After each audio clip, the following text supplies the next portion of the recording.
ஸ்ருதியோட அம்மாவான சுதாவுக்கு அதிக திமிரு தான் அப்படின்னு நினைக்கிறவங்க நம்ம வீடியோக்கு லைக் பண்ணிக்கோங்க. ஆமாங்க, இன்றைக்கி பார்த்தீங்கன்னா சுதாவுக்கு ஒரு சரியான பதிலடி நம்ம முத்து கொடுத்துட்டார் அப்படின்னு தான் சொல்லி ஆகணும். இன்றைக்கி ரொம்பவே சூப்பராக அவங்கள கலாய்ச்சி தள்ளிட்டாருங்க. இதுக்கப்புறம் சுதா வந்து இந்த குடும்பத்திட்ட உங்களுக்கு பணம் மட்டும்தானே முக்கியம், என்கிட்ட கேளுங்க, எவ்வளோ பணம் வேணாலும் நான் தரேன் அப்படின்ற வார்த்தையை அவங்க இதற்கப்புறம் சொல்லவே மாட்டாங்க. ஏன்னா அந்த அளவுக்கு இன்றைக்கி முத்து வந்து என்ன பண்ணிட்டாரு, அவங்கள ரொம்பவே டேமேஜ் பண்ணி இந்த இடத்துலேருந்து அனுப்பி விட்டுட்டாரு. சுதாவுக்கு வந்து எப்போவுமே ஒரு தலகணம் அதிகமாகவே இருக்குது. தான் தான் என்னமோ உலகத்திலே மிகப்பெரிய பணக்காரி அப்படின்ற மாதிரி அவங்களுடைய சீன் வந்து அளவுக்கு அதிகமாக இருக்கும். அதனாலேயே தான் நம்ம முத்துவுக்கு வந்து அவங்கள சுத்தமாகவே பிடிக்காது. ஸோ அப்படி ஒரு விஷயத்தை தான் இன்றைக்கி எபிசோடில் சுதாவும் பண்ணாங்க. அதற்கு முத்து வந்து ஒரு தரமான பதிலடி கொடுத்தாரு. ஸோ அது என்ன, இன்றைக்கி எபிசோடில் நடந்த முக்கியமான விஷயங்கள் என்னென்ன அப்படின்னு சொல்லிட்டு இந்த வீடியோவில் பார்க்கலாம். இன்றைக்கி எபிசோட் ஸ்டார்டிங்கில் பார்த்திங்கன்னா வித்யா வந்து அவங்களுடைய அந்த லவர் இருக்கார் இல்லையா, அவரை வந்து மீட் பண்ணுறதுக்காக வந்திருக்காங்க. அவங்க கையில் வந்து லெட்டர் வச்சுருக்குறாங்க. மீனா சொன்ன ஐடியா படி 10 விஷயங்கள் வந்து எழுதியிருக்காங்க இல்லையா, அதில் வந்து 2ல் இவங்களுக்கு எவ்வளோ மேட்ச் ஆகுது அப்படின்னு சொல்லி பார்த்துட்ருக்காங்க. ஸோ அதில் வந்து 5 வரைக்கும் தான் மேட்ச் ஆகுது, 5 வந்து மேட்ச் ஆகலை அப்படின்ற மாதிரி சொன்னோடனே வித்யா வந்து 5 மேட்ச் ஆகலையே அப்படின்ற மாதிரி சொல்கிறாங்க. ஆமாங்க, இங்கே பாருங்கள், எல்லாமே மேட்ச் ஆகணுன்றது அவசியம் இல்லைல்ல, நான் உங்களுக்காக எல்லாத்தையும் மாற்றிக்கிறேன்னு சொல்கிறேன். இதற்கப்புறம் நான் வந்து உங்களுக்கு பிடிச்ச விஷயங்களை நான் பண்ணுவேன் அப்படின்ற மாதிரி அவர் வந்து ஒரு கரெக்டான பதில் சொல்கிறாரு. இந்த பதில் வந்து வித்யாவுக்கு சாட்டிஸ்ஃபைடாக தான் இருக்குது. ஏன்னா ஒரு மனுஷன் வந்து நீ மாறு எனக்காக அப்படின்னு சொல்கிறத காட்டிலும் நான் உனக்காக மாறுறேன் அப்படின்னு சொல்கிற விஷயம் வந்து ரொம்ப ரொம்ப ஒரு அரிதான விஷயம். அதை கேட்டவுடனே வித்யா வந்து இம்ப்ரெஸ் ஆகிடுறாங்க. ஸோ இப்போ அவங்க என்ன யோசிக்கிறாங்க அப்படின்னா, ஓகே இப்போ நம்ம வந்து இவனுடைய லவ்வை அக்செப்ட் பண்ணிக்கிறலாமா, இல்லை மீனா கிட்டே பேசணும் அப்படின்னு சொல்லிட்டு, இருங்கங்க நான் என்னோடய மனசாட்சிக்கிட்ட கேட்கணும் அப்படின்ற மாதிரி சொல்கிறாங்க. நீங்கள் உங்களோட பதிலை சொல்லுங்கள் அப்படின்னு சொல்லிட்டு அவர் திரும்ப திரும்ப கேட்குறாரு. அதற்கு தான் இவங்க என்ன பண்ணுறாங்க, இருங்க நான் என் மனசாட்சிகிட்ட கேட்கணும் அப்படின்னு சொல்லிட்டு, இருங்க நான் போய் தனியாக கேட்டுட்டு வந்துடுறேன் அப்படின்னு சொல்லிட்டு மீனாவுக்கு போய் கால் பண்ணுறாங்க. இங்கே பாருங்கள் மீனா, நான் வந்து இன்றைக்கி அவரை மீட் பண்ணேன், அவருக்கும் எனக்கும் அந்த லெட்டர்ஸில் வந்து 5 மேட்ச் ஆகலை.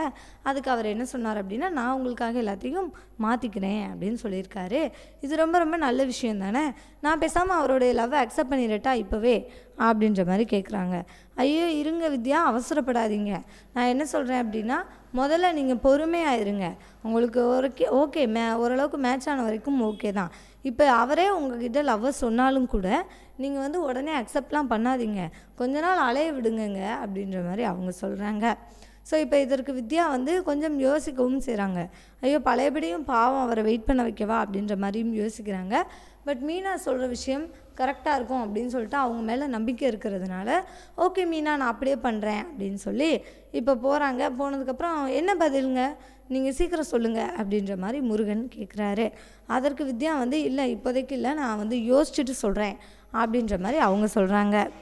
ஐயோ என்னங்க சொல்கிறீங்க, இப்போயே உங்கள் மனசாட்சிகிட்ட திரும்ப கேளுங்க, திரும்ப ஒரு வாட்டி எனக்காண்டி கேட்டு பாருங்கள் அப்படின்ற மாதிரி சொல்லும்போது, ஐயோ இல்லை மனசாட்சி பூ கட்டுற வேலை இருக்கும் அப்படின்ற மாதிரிலாம் சொல்கிறாங்க. ஐயோ என்னங்க சொல்கிறீங்க அப்படின்னு சொல்லும்போது, இருங்க நான் உங்களுக்கு விலாவரியாக அப்புறமா சொல்கிறேன், வாங்க முதல்ல போய் சாமி கும்பிட்டுட்டு வந்துடலாம் அப்படின்ற மாதிரி சொல்லிவிட்டு சாமி கும்பிட்றதுக்கு கிளம்புறாங்க. ஸோ இன்னொரு பக்கம் யார் வந்திருக்காங்க அப்படின்னு பார்த்தீங்கன்னா, சீதாவும் அருணும் வந்திருக்கிறாங்க. சீதா வந்து இன்னும் லவ்வை அக்செப்ட் பண்ணிட்டாங்களா அப்படின்ற மாதிரி ஒரு கேள்விக்குறியோடு தான் இருக்குது. பட் அவங்க வந்து நல்லா பேசுகிறாங்க அருண்கிட்ட. இப்போ அருண்கிட்ட பேசிட்டு தான் அவங்கள பார்க்குறதுக்காக கோவிலுக்கு வந்திருக்கிறாங்க. அருண் சொல்கிறாரு, நான் உங்கள் கோயிலில் வந்தே பார்த்துருப்பேன், ஆனால் அங்கே உங்கள் அம்மா இருப்பாங்கன்னு சொல்லிட்டு தான் இங்கே வந்தேன் அப்படின்ற மாதிரி சொல்கிறாரு. நல்ல வேளை நீங்கள் அங்கே வரல, அப்புறம் அம்மா பார்த்துருப்பாங்க அப்படின்ற மாதிரி அவங்களும் சொல்கிறாங்க. சரி ஓகே வாங்க நம்ம சாமி கும்பிட்டுட்டு வந்துடலாம் அப்படின்ற மாதிரி சொல்லும்போது, இருங்க நான் போய் பூஜை தட்டுலாம் வாங்கிட்டு வரேன், அர்ச்சனை தட்டு அப்படின்னு சொல்கிறாரு. அப்போ கரெக்டாக சீதா யாரை பார்க்குறாங்க அப்படின்னா வித்யாவை பார்த்துடுறாங்க.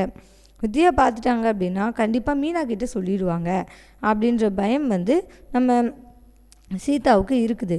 ஸோ சீதா என்ன பண்ணுறாங்கன்னா, அங்கேருந்து எப்படியாவது அவங்க கண்ணில் படாமல் நம்ம தப்பிச்சிடணும் அப்படின்னு சொல்லிட்டு, இல்லை நானே போய் வாங்கிட்டு வரேன் அப்படின்னு சொல்லி இவரை இங்கே தனியாக விட்டுட்டு அவங்க மட்டும் கிளம்பி அர்ச்சனை தட்டு வாங்குறதுக்காக போகிறாங்க. ஸோ வித்யா வந்து இப்போதைக்கு இன்னும் சீதாவை பார்க்கல. அதே மாதிரி வித்யா என்ன பண்ணுறாங்க அப்படின்னா, நானும் கோயில் ஃபுல்லாக போய் சாமி கும்பிட்டுட்டு வந்துடுறேன் அப்படின்னு சொல்லிட்டு அவங்களும் அங்கேருந்து கிளம்பிடுறாங்க. அப்போ அருண் இருக்கார் இல்லையா, அருண் வந்து இந்த முருகனை பார்க்குறாரு. ஸோ 2 பேரும் ஆல்ரெடி பழக்கம் இருக்குது போல். அருண் வந்து நான் ஒரு பொண்ணை லவ் பண்ணுறேன் அப்படின்ற விஷயத்த நம்ம முருகன்கிட்ட சொல்லியிருந்திருக்காரு. ஸோ முருகன் வந்து கரெக்டாக கேட்குறாரு, நீங்கள் ஒரு பொண்ணு லவ் பண்ணுறேன்னு சொன்னீங்களே சார், என்னாச்சு அப்படின்ற மாதிரி சொல்லும்போது, நான் அந்த பொண்ணுக்கிட்ட சொல்லிட்டேன், அவங்க பதிலுக்காக தான் வெயிட் பண்ணிகிட்ருக்கிறேன் அப்படின்ற மாதிரி சொல்லும்போது, ஓ சரிங்க சார் அப்படின்னு சொல்லிட்டு, நீங்களாவது சொல்லிட்டீங்க சார், பதிலுக்கு வெயிட் பண்ணுறீங்க. நான் வந்து வெயிட்டிங் லிஸ்ட்டில் தான் சார் இருக்கிறேன். நான் செலக்ட் ஆகுவேனா ஆக மாட்டேனானே எனக்கு தெரியல. அந்த அளவுக்கு எனக்கு வந்து வெயிட்டிங் லிஸ்ட்டில் தான் இருக்கேன், க்யூவில் தான் நின்றுக்கிட்டு இருக்கேன் அப்படின்ற மாதிரிலாம் சொல்லி பேசிகிட்ருக்காரு. என்ன முருகன், நீங்கள் லவ் பண்ணீங்க அப்படின்னா டக்குன்னு சொல்லிடணும், யோசிச்சுக்கிட்டே இருக்கக்கூடாது. லவ்வில் வந்து நமக்கு முக்கியமே தைரியம் தான். லவ் பண்ணால் அதை சொல்கிறதுக்கான தைரியம் நமக்கு இருக்கணும். அந்த தைரியம் இல்லைன்னா நம்ம லவ்வே பண்ணக்கூடாது அப்படின்ற மாதிரிலாம் சொல்கிறாரு. ஸோ முருகனும் சரிங்க சார், நீங்கள் இப்போ சொல்கிறதபடி நான் ட்ரை பண்ணி பார்க்குறேன். நம்ம ஒருவேளை லவ்வை சொல்லி நம்மளை ரிஜெக்ட் பண்ணிடுவாங்களோ அப்படின்ற பயம் இருக்குது அப்படின்ற மாதிரி அவர் சொல்கிறாரு. நமக்கு ரிஜெக்ட் ஆகிடுவோன்ற பயமும் லவ்வில் இருக்கக்கூடாது. ஸோ நீங்கள் பயப்பட வேண்டாம் அப்படின்ற மாதிரி அவர் வந்து ஆறுதலாக சொல்கிறாரு. சரி ஓகே சார், நான் இதுக்கப்புறம் சொல்கிறதுக்கு முயற்சி பண்ணுறேன் அப்படின்ற மாதிரி முருகன் சொல்லிவிட்டு, வித்யா வந்து பிரகாரத்தை சுற்றிட்டு இருக்காங்க. அவங்க பின்னால் போய் ஐ ஐ ஐ அப்படின்னு சொல்லிகிட்டே இருக்கிறாரு. என்னங்க ஐ ஐன்னு சொல்கிறீங்க, என்ன தான் சொல்ல வரீங்க அப்படின்ற மாதிரி சொல்லும்போது, ஐயோ ஒன்றும் இல்லைங்க அப்படின்ற மாதிரி சொல்லிடுறாரு. ஸோ இது ஒரு பக்கம் காமெடியாக காமிச்சிக்கிட்டு இருக்காங்க. இன்னொரு பக்கம் என்ன நடக்குது அப்படின்னா, வீட்டை காமிக்கிறாங்க. வீட்டில் விஜயா வந்து உட்காந்துருக்காங்க.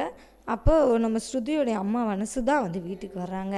சுதா வந்தாலே பிரச்சனை வரும் அப்படின்றது நமக்கு ரொம்ப நல்லாவே தெரிஞ்ச விஷயந்தான். அது முத்து அண்ட் மீனா இவங்க எல்லாருக்குமே தெரிஞ்ச விஷயந்தான். ஸோ இப்போ அவங்க வந்த உடனே, இங்கே பாருங்கள் என்ன திடீர்னு வந்திருக்கீங்க அப்படின்ற மாதிரி விஜயா வந்து நார்மலாகவே கேட்குறாங்க. என்ன சம்மந்தி சொல்லாமல் திடீர்னு வந்திருக்கீங்க அப்படின்னு சொல்லும்போது, ஆமாம் என்ன பண்ணுறது, பிரச்சனைன்னு வந்தால் வந்து தான் ஆகணும் அப்படின்ற மாதிரி சொல்லும்போது, என்ன பிரச்சனை, எங்கே யாருக்கு பிரச்சனை, ஒன்றும் பிரச்சனை இல்லையே அப்படின்ற மாதிரி சொல்லும்போது, அண்ணாமலை என்னம்மா இப்படி பேசுகிறீங்க, என்னன்னு சொல்லுங்கள் அப்படின்ற மாதிரி அவரும் கேட்டுக்கிட்டே வர்றாரு. அதற்கு இவங்க என்ன சொல்கிறாங்க அப்படின்னா, இங்கே பாருங்கள் பிரச்சனைன்னு ஒன்று வந்துருச்சுல, அதனால தானே வர வேண்டியது இருக்குது அப்படின்ற மாதிரி சொல்லும்போது, என்ன பிரச்சனைன்னு சொன்னால் தானே தெரியும் அப்படின்னு சொல்லிட்டு அண்ணாமலையும் கேட்குறாரு. அதற்கு முத்து சொல்கிறாரு, இல்லைப்பா பிரச்சனை இப்போ வரைக்கும் இல்லை, அதான் இவங்க வந்துட்டாங்கல்ல, இனிமேல் வரும் அப்படின்ற மாதிரி சொல்கிறாரு. இங்கே பாருங்கள் அவனை சும்மா இருக்க சொல்லுங்கள் அப்படின்ற மாதிரி சொன்னோன்னே மீனாவுக்கு கோபம் வந்துடுது. இங்கே பாருங்கள், அவங்க அப்பா அவரை வந்து அவன் இவன் பேசுகிறதுக்கு உரிமை இருக்குது, நீங்கள் ஆனால் அப்படியெல்லாம் பேசக்கூடாது அப்படின்ற மாதிரி சொல்லி மீனா சத்தம் போட்டுறாங்க. அதற்கு அவங்க வந்துட்டு, அப்பா அதுக்கு தகுந்த மாதிரி அவரவர் நடந்துக்கணும், என்கிட்ட இப்படி மரியாதை இல்லாமல் பேசினா நான் அப்படி தான் பண்ணுவேன் அப்படின்ற மாதிரி பேசுகிறாங்க. இங்கே பாருங்கள், நீங்கள் இப்படி பண்ணுறதுனால தானே அவர் அப்படி பேசுகிறாரு அப்படின்னு சொல்லிட்டு மீனா வந்து சத்தம் போடுறாங்க. பட் அதை வந்து சுதா பெருசாகவே எடுத்துக்கல. அவங்கள பொறுத்த வரைக்கும் ஓகே, என்ன நடந்தால் என்ன, நமக்கு என்னன்னு இருப்போம், நம்ம சொல்ல வந்த விஷயங்களை சொல்லி பிரச்சனை பண்ணிடணும் அப்படின்னு சொல்லிட்டு அடுத்து ஆரம்பிச்சிடுறாங்க. இங்கே பாருங்கள், நீங்கள் வந்து உங்களுக்கு பணம் பிரச்சனை இருக்குது அப்படின்னா எங்ககிட்ட சொல்லுங்கள், இந்தாங்க பிளாங்க் செக் கொடுத்துருக்காரு அவங்க அப்பா, நீங்கள் இதில் எவ்வளோ வேணாலும் ஃபில் பண்ணி பணம் எடுத்துக்கோங்க அப்படின்ற மாதிரி சொல்கிறாங்க. சொன்ன உடனே அண்ணாமலைக்கு ஒன்றுமே புரியல. என்ன நீங்கள் யார்கிட்ட வந்து என்ன பேசிகிட்ருக்கீங்க, இப்போ உங்ககிட்ட பணம் பிரச்சனை இருக்குதுன்னு யார் சொன்னா அப்படின்ற மாதிரி அவர் கேட்குறாரு.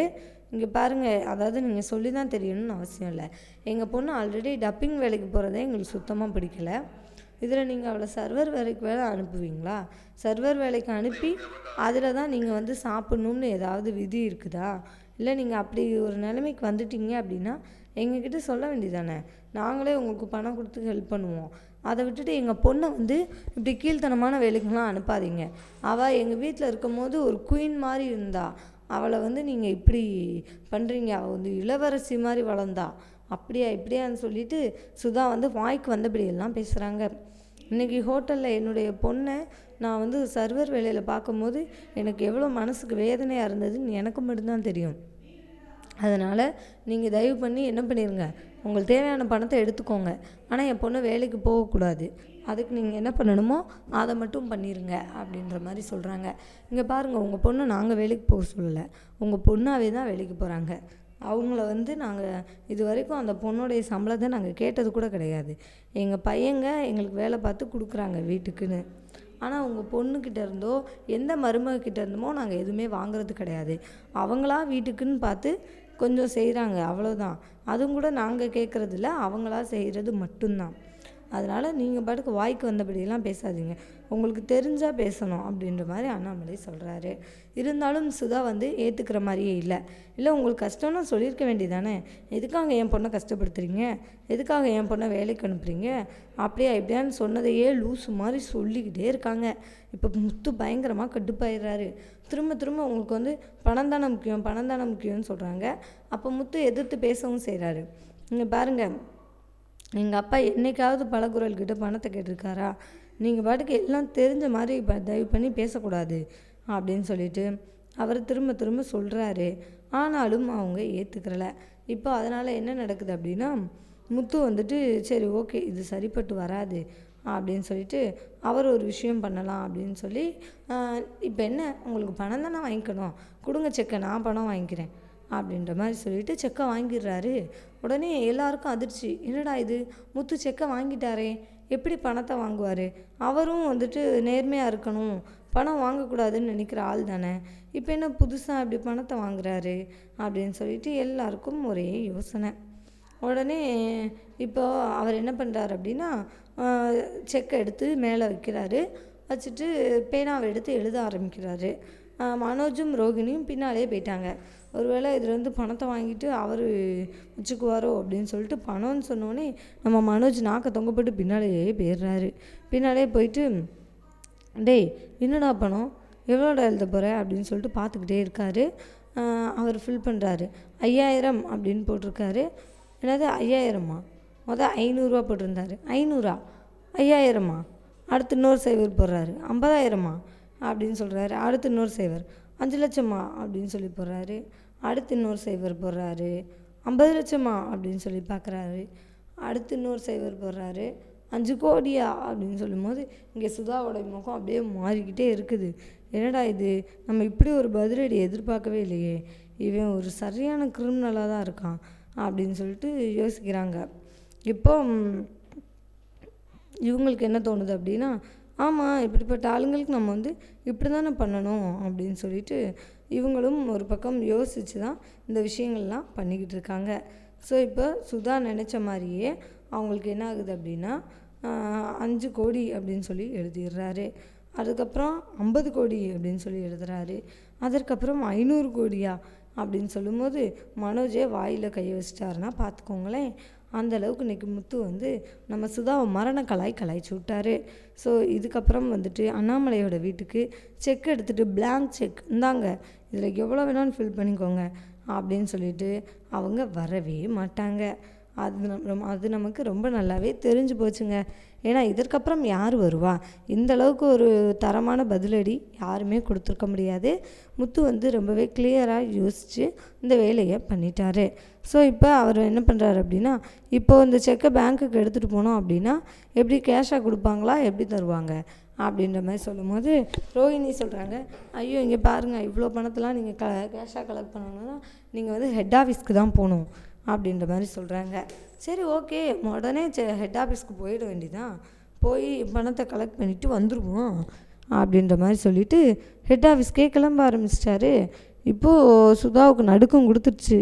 ஐயோ இவன் பாட்டுக்கு ஹெட் ஆஃபீஸ் போய் இவ்வளோ பணத்தை வாங்கிட்டு வந்துடுவானா நம்ம பணத்தை அப்படின்னு சொல்லிட்டு இப்போ அவங்களுக்கு கை காலெலாம் உதறுது. ஏப்பா நில்லுப்பா முதல்ல அப்படின்ற மாதிரி சொல்லிட்டு, நீ என்ன ஒரே தான் இவ்வளோ பணத்தை எழுதுற அப்படின்ற மாதிரி கேட்குறாங்க. ஆமாம், இப்போ நீங்கள் சொல்கிற மாதிரி நீங்கள் வந்து பணத்தை கொடுத்து எங்கள் அப்பாவை என்ன பண்ண முடியாது, விலைக்கு வாங்க முடியாது. எங்கள் அப்பா என்ன நீங்கள் வாங்குகிற பொம்மைன்னு நினச்சிங்களா, அவங்க வந்து நீங்கள் பணத்தை கொடுத்த உடனே அதுக்கேற்ற மாதிரி ஆடுறதுக்கு அவர் அப்படிப்பட்ட ஆள்லாம் கிடையாது. நீங்கள் எவ்வளோ பணத்தை கொடுத்தாலும் எங்களுடைய பதில் இதுதான், உங்கள் பொண்ணை நாங்கள் வேலைக்கு போக சொல்லலை, உங்கள் பொண்ணாகவே போகுது அப்படின்னா அதற்கு எங்கள் அப்பாவோ எங்கள் அம்மாவோ யாரும் ஒன்றும் பண்ண முடியாது. அதை வந்து நீங்கள் எங்ககிட்ட என்ன பண்ணக்கூடாது, கேட்கக்கூடாது அப்படின்ற மாதிரி ஸ்ட்ரெயிட்டாகவே சொல்லிடுறாரு. இப்போது நம்ம சுதாவுக்கு வந்து மூஞ்சில் அடித்த மாதிரி தான் இருக்குது. அப்போது நம்ம சுதாக்கிட்ட வந்து இவங்க மட்டும் சமாதானம் பேசுகிறாங்க, விஜயா மட்டும். இங்கே பாருங்கள் சம்மந்தி, நீங்கள் வந்து நீங்களே பார்க்குறீங்களே என்னுடைய பொண்ணை நான் எப்படி வளர்த்துருக்கேன், ஆனால் நீங்கள் அவளை வந்து இப்படி வேலைக்கு அனுப்புகிறீங்க அப்படின்னு சொல்லும்போது எனக்கு வந்து கஷ்டமாக தானே சம்மந்தி இருக்கும் அப்படின்ற மாதிரி சொல்கிறாங்க. இங்கே பாருங்கள் சம்மந்தி, நாங்கள் ஒன்றும் அவளை வந்து வேலைக்கு போக சொல்லலை, அவளாக தான் வேலைக்கு போகிறா. அதனால் நீங்கள் எங்களை கோவிக்கிறதுல நியாயமே இல்லை அப்படின்னு சொல்லிட்டு விஜயாவும் என்ன பண்ணுறாங்கன்னா பேசுகிறாங்க. ஸோ விஜயா பேசுகிறதும் இன்றைக்கி மட்டும்தான் என்ன பண்ணுறாங்க, கரெக்டாக பேசுகிறாங்க. பட் முத்து அண்ட் மீனா 2 பேரும் பேசுகிறதுக்கு வஞ்சிக்கிட்டே தான் இருக்காங்க. நீங்களாம் பேசவே கூடாது, நீங்களாம் எதுக்கு இந்த விஷயத்தில் தலையிடுறீங்க அப்படின்ற மாதிரியும் நடந்துக்கிறாங்க. ஸோ விஜயா வந்து புரிஞ்சிக்கவே முடியாது. விஜயா வந்து ஒரு புரியாத புதிர் அப்படின்றது நமக்கு ரொம்ப நல்லாவே தெரிஞ்ச விஷயந்தான். ஸோ இவங்களும் என்ன பண்ணுறாங்கன்னா ரொம்பவே அமைதியாக தான் இருக்கிறாங்க. ஸோ இப்போ முத்து வந்து சுதா கிளம்பிடுறாங்க. கிளம்புன உடனே பரவாயில்லையே, இந்த மாதிரி ஒரு பதிலடியை, தரமான பதிலடியை யாருமே கொடுத்துருக்க முடியாது. அதே மாதிரி இந்த மாதிரி ஒருத்தவங்கள நோஸ் கட் பண்ணியும் யாராலையும் பண்ண முடியாது. ஸோ அதனாலேயே இவங்க வந்து ரொம்பவே கரெக்டாக ஒரு காரியவாதியாக இந்த விஷயத்தில் முத்து கரெக்டாக நடந்திருக்காரு அப்படின்னு சொல்லிட்டு இவங்களுமே பாராட்டுறாங்க. ஸோ இதற்கப்புறம் என்ன நடந்தது அப்படின்னு சொல்லி பார்த்திங்கன்னா, நம்ம வித்யா அண்டு முருகன் இருக்கார்ல, அவங்களும் இன்னும் கோயிலில் தான் இருக்கிறாங்க. ஒரு பக்கம் சீதா அண்ட் அருண் 2 பேரும் கோவிலில் தான் இருக்கிறாங்க. ஸோ அவங்கள தான் அதுக்கப்புறம் காமிச்சிக்கிட்டு இருந்தாங்க. ஸோ அவங்க வந்து அவர் வந்து லவ்வர் சொல்கிறதுக்கு போகிறாரு ஐன்னு. என்னங்க ஐன்னு சொல்கிறீங்க அப்படின்ற மாதிரி வித்யா கேட்கும்போது, ஐயோ இல்லைங்க ஐயப்பனை கூப்பிட்டேங்க, ஐயோ இது அம்மன் கோவிலுங்க அப்படின்ற மாதிரி சொல்கிறாங்க. ஏன் இங்கே வச்சு ஐயப்பனை கும்பிடக்கூடாதா, அவரும் சாமி தானுங்க அப்படின்ற மாதிரி சொல்லி மழுப்புறாரு. ஸோ இன்னும் அவர் மனசில் இருக்க எண்ணத்தை அவரால் இன்னும் வெளிப்படையாக சொல்ல முடியல. முருகன் வந்து சொல்ல சொன்னாலும் இப்போதைக்கு இவருக்கு வந்து ரொம்பவே பயமாக இருக்குது. அதனால் கம்முன்னு இருக்காங்க. ஸோ இப்போ இந்த கதையில் என்ன தான் பண்ண போகிறாங்க அப்படின்றதே நமக்கு ஒரு குழப்பமாக தான் இருக்குது. ஏன்னா இப்போ முருகனுக்கும் வந்துட்டு நம்ம சீதாவுடைய அந்த அவருக்கு லவராக காமிக்கிற அந்த அருண் இருக்கார் இல்லையா, அவருக்கும் எதற்காக இப்படி ஒரு சம்மந்தத்தை கொண்டுட்டு வராங்க அப்படின்றது நமக்கு ஒரு யோசனையாக தான் இருக்குது. ஏன் அப்படின்னா இப்போ அருண் வந்து முத்து குடும்பத்தோடைய தொடர்புடைய ஒருத்தர் ஆக போகிறாரு அப்படின்றதுனால இப்போ அவங்க 2 பேருக்கும் பகையாக காமிக்கிறாங்க. சீதாவுக்கு வந்து அவரை ஜோடியாக காமிக்கிறாங்க. இதெல்லாம் ஓகே. பட்டு முருகன் கூட அவருக்கு எதற்காக ஒரு சம்மந்தத்தை ஏற்படுத்துகிறாங்க அப்படின்றது தான் ஒரு மிகப்பெரிய கேள்விக்குறியாக இருக்குது. பட் என்ன நடக்க போகுது அப்படின்றத நம்ம வெயிட் பண்ணி பார்க்கலாங்க. ஸோ என்ன நடந்தாலும் இதற்கப்புறம் வந்து எபிசோடில் கண்டிப்பாக பிரச்சனைகள் வர்றதுக்கான வாய்ப்புகள் அதிகமாகவே இருக்குது. ஸோ நாளைக்கு எபிசோடில் என்ன நடக்க போகுது அப்படின்னு சொல்லி பார்த்திங்கன்னா, இப்போ முத்து அண்ட் மீனா 2 பேரும் சேர்ந்து பரசோட வீட்டுக்கு வந்திருக்காங்க. ஸோ பரஸ் என்ன பண்ணிகிட்ருக்காரு அப்படின்னா, கல்யாண ஏற்பாடுகள்லாம் பண்ணிக்கிட்டு இருக்காரு. அப்போ அவர் சொல்கிறாரு, இங்கே பாருப்பா, நீ தான் பொண்ணுக்கு வந்து அண்ணனாக இருந்து என்ன பண்ணணும், எல்லாமே எங்கள் கூடவே இருந்து பண்ணணும் அப்படின்ற மாதிரி சொல்கிறாரு. ஸோ இப்போ அவருடைய எண்ணப்படி என்ன ஆகுது அப்படின்னா, அவருடைய விருப்பம் வந்து ஒன்று தான். அவர் நினச்சபடி எல்லா விஷயங்களும் கல்யாணம்லேருந்து எல்லாமே தன்னுடைய பொண்ணுக்கு அவர் விருப்பப்படி நடக்கணும் அப்படின்றது தான். ஸோ அதற்காகவே இவர் என்ன பண்ணுறாரு அப்படின்னா, சீக்கிரமாகவே கல்யாண ஏற்பாடெல்லாம் நம்ம வந்து முடிச்சிடலாம், அதற்கப்புறம் வந்துட்டு நம்ம வர வேலைகளை பார்த்துக்கலாம் அப்படின்னு சொல்லிட்டு முத்து வந்து அவங்க மாமாவுக்கு ஹெல்ப் பண்ணுறதுக்காக வந்திருக்காரு. இங்கே பாருங்கள், நான் வந்து உங்களுக்கு ஹெல்ப் பண்ணுறேன் மாமா, என்னென்ன பண்ணணுன்றதை சொல்லுங்கள் அப்படின்ற மாதிரிலாம் சொல்லி பேசிகிட்டு இருக்காங்க. அப்போது ஃபர்னிச்சர் தான்ப்பா எடுக்கணும் பொண்ணுக்கு, பாதி பொருள் வந்து மாப்பிள்ளையுடைய தாய் மாமா வந்து வாங்கி தரேன் அப்படின்னு சொல்லியிருக்கிறாரு. ஆனால் எது எப்படி வாங்க சொல்ல, நம்ம தான் வாங்கணும் அப்படின்ற மாதிரி இவங்க பேசுகிறாங்க. என்னது, நாங்களும் கொஞ்சம் ஃபர்னிச்சர் வாங்கி தரணும்னு நினச்சிருக்கோம், கல்யாணத்துக்கு பொண்ணோட அண்ணனா நானும் ஏதாவது பண்ணணும்ல, நானும் பண்ணுவேன் அப்படின்ற மாதிரி முத்து வந்து சொல்கிறாரு. என்னப்பா இது, ஆளாளுக்கு என் பொண்ணுக்கு என்ன எடுக்க விட மாட்டீங்க, நீங்கள் எல்லோரும் தான் எடுப்பேன்னு சொல்கிறீங்க அப்படின்ற மாதிரி அவர் வந்து சொல்லிகிட்டு இருக்காரு. ஏன் ஆல்ரெடி யார் சொன்னா அப்படின்னு கேட்கும்போது, அதான் மாப்பிள்ளையோட தாய்மாமா சொன்னேன்ல, அவர் தங்கமான மனுஷன்ப்பா, அவர் எல்லாமே நான் தான் செய்வேன்னு சொல்லி என்கிட்ட சண்டை போட்டுட்ருக்காருன்னா பார்த்துக்கோயேன் அப்படின்னு சொல்லிட்டு நடந்த எல்லா விஷயங்களையும் சொல்கிறாரு. ஸோ இதெல்லாம் கேட்ட உடனே அவங்களுக்கு வந்து என்ன தோணுது அப்படின்னா, சரி ஓகே, இதற்கப்புறம் என்ன பிரச்சனை வருதோ அதை வந்து நம்ம பார்த்துக்கலாம், கல்யாணத்துக்கான ஏற்பாடுகளை சீக்கிரமாக நம்ம பண்ணணும் அப்படின்னு சொல்லிட்டு அவங்க ஒரு பக்கம் நினச்சிக்கிட்டு இருக்காங்க. சரி, எது எப்படி வேணாலும் போகட்டும், இப்போ நம்ம வந்து அவர் என்ன பண்ண போகிறாரு, நம்ம என்ன பண்ணலாம் அப்படின்றத அவர்கிட்ட கேட்டு சொல்லுங்கள் அப்படின்னு சொன்னோடனே இப்போ வந்து பரசு வந்து நம்ம ப்ரௌன் மணிக்கு கால் பண்ணுறாரு. கால் பண்ணி, இங்கே பாருங்கள், நாங்கள் வந்து எங்கள் பொண்ணுக்கு ஃபர்னிச்சர்லாம் எடுத்துடட்டுமா அப்படின்ற மாதிரி கேட்கும்போது, இல்லை நான் தான் எடுத்து கொடுப்பேன், ஃப்ரிட்ஜு வாஷிங் மிஷினு இதெல்லாம் நான் சொல்லியிருக்கேன்ல, அதெல்லாம் நான் தான் எடுத்து கொடுப்பேன் அப்படின்ற மாதிரி அவரும் சொல்கிறாரு. ஸோ இதெல்லாம் கேட்டுட்டு நம்ம ப்ரௌன்மணி வந்து ப்ரௌன்மணி கிட்ட நம்ம பரசு வந்து கேட்குறாரு. பரசு கேட்டுட்டு ரொம்பவே சந்தோஷப்படுறாரு. நானும் கொஞ்சம் எடுக்கிறேன் சம்மந்தி அப்படின்ற மாதிரி சொல்லும்போது, ஐயோ இல்லை சம்மந்தி, நீங்கள் எதுவுமே செலவு பண்ண வேண்டாம், இந்த மாதிரி செலவெல்லாம் நான் பார்த்துக்கிறேன் அப்படின்னு சொல்லி அவர் வந்து சந்தோஷமாக இந்த ஒரு செலவை ஏற்றுக்கிறாரு. ஸோ இதெல்லாம் கேட்டுட்டு பரசு ரொம்பவே சந்தோஷப்படுறாரு. அப்போ முத்து அண்ட் மீனா 2 பேரும் இதை கேட்டுக்கிட்டு தான் இருக்காங்க. அப்போ அவங்களுக்கு ஒரு விஷயம் தோணுது, இந்த குரலை நம்ம எங்கேயோ கேட்டிருக்கோமே, இது நமக்கு ரொம்ப பழக்கப்பட்ட குரல் மாதிரியில் இருக்குது அப்படின்ற மாதிரி அவங்க சொல்கிறாங்க. என்ன ஒரு பழக்கப்பட்ட குரல், இது நம்ம எங்கே கேட்டிருக்கோம் அப்படின்னு சொல்லிட்டு மீனா நிதானமாக யோசிச்சுக்கிட்டே இருக்கிறாங்க. பட் அவங்களுக்கு எடுத்தோடனே ஞாபகத்துக்கு வரல. முத்துவுக்கும் அதே மாதிரி தான் தோணுது, இந்த குரல் நம்ம எங்கேயோ கேட்டுகிட்டே இருந்திருக்கோம் அதிகமாக அப்படின்னு சொல்லி நினச்சிக்கிட்டே இருக்காங்க. ஸோ எப்படி ப்ரௌன்மணியை சீக்கிரம் கண்டுபிடிச்சிருவாங்களா, இந்த கல்யாண எபிசோடில் ப்ரௌன்மணி சிக்க தான் போகிறாரா அப்படின்றத நம்ம வெயிட் பண்ணி பார்க்கலாங்க. ஸோ தேங்க்யூ ஃபார் வாட்சிங். இந்த வீடியோ உங்களுக்கு பிடிச்சிருந்துச்சுன்னா மறக்காமல் லைக் பண்ணிக்கோங்க. நம்ம சேனலை நீங்கள் இன்னும் சப்ஸ்கிரைப் பண்ணலையா, மறக்காமல் சப்ஸ்கிரைப் பண்ணிக்கோங்க. கூடவே பக்கத்தில் இருக்க பெல் ஐக்கானையும் கிளிக் பண்ணிக்கோங்க. தேங்க்யூ.